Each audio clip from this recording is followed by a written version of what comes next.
Viagem na eletricidade.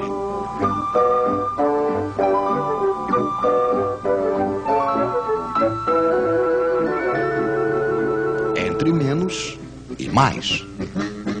Senhores conceituados em uma certa época descobriram a eletricidade. Eles tinham rodelas de metal e de pano molhadas em um ácido, que eles empilhavam umas sobre as outras. Isto fazia uma pilha de rodelas, uma pilha elétrica. Então eles disseram: a eletricidade deve ser alguma coisa que sai por um fio e entra por outro. Então eles escreveram mais de um lado e menos do outro, e decidiram que a eletricidade ia do mais para o menos. Mas tudo isso ao acaso. Para saber ao certo, seria preciso ver de perto os átomos dos fios. Hoje, graças a nossas câmeras especiais, estamos habilitados para apresentar-lhes aqui alguns átomos que nos deram a honra de vir em nossos estúdios para nos explicar. Um átomo é, antes de tudo, um núcleo com cargas elétricas mais. Em torno, vem girar cargas elétricas menos. São os elétrons. Quando existe a mesma quantidade de menos que de mais, as cargas elétricas se anulam. O átomo é eletricamente neutro. Mas os elétrons adoram passear. Então, assim que falta um elétron, há uma carga a mais que não é mais anulada. O átomo não é mais neutro. Ele se torna positivo.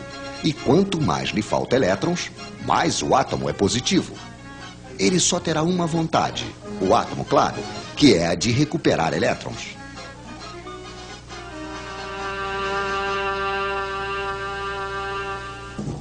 Esses elétrons andarilhos, nós os chamamos de elétrons livres.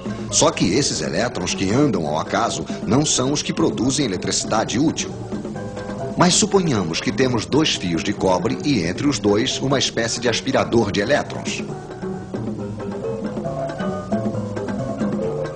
De um lado, teremos muitos elétrons livres. É o lado menos.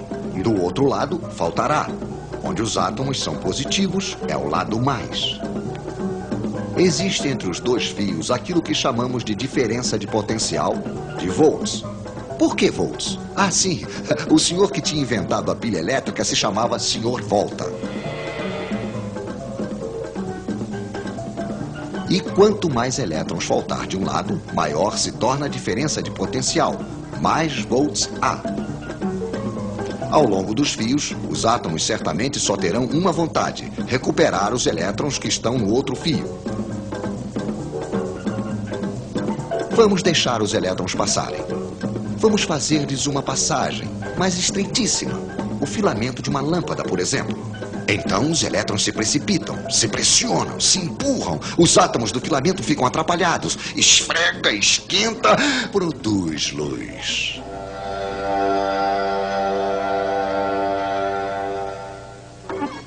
Temos uma corrente de elétrons que vai do menos para o mais.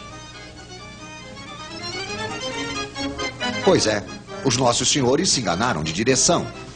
É verdade que eles não sabiam ainda o que eram os elétrons. De um lado, então, uma bomba a elétrons, um gerador. Do outro, um receptor, isto é, um aparelho onde os elétrons passam produzindo energia. Lâmpada, radiador, motor elétrico, etc, etc. Mas se recuperamos energia de um lado, é preciso fornecer do outro lado, ao gerador. Nas pilhas, é energia química. Um ácido ataca um metal. Quando o ácido está usado, não há mais volts. Podemos também utilizar a energia solar. Podemos também fazer girar um ímã diante de uma bobina. Aí é preciso energia mecânica.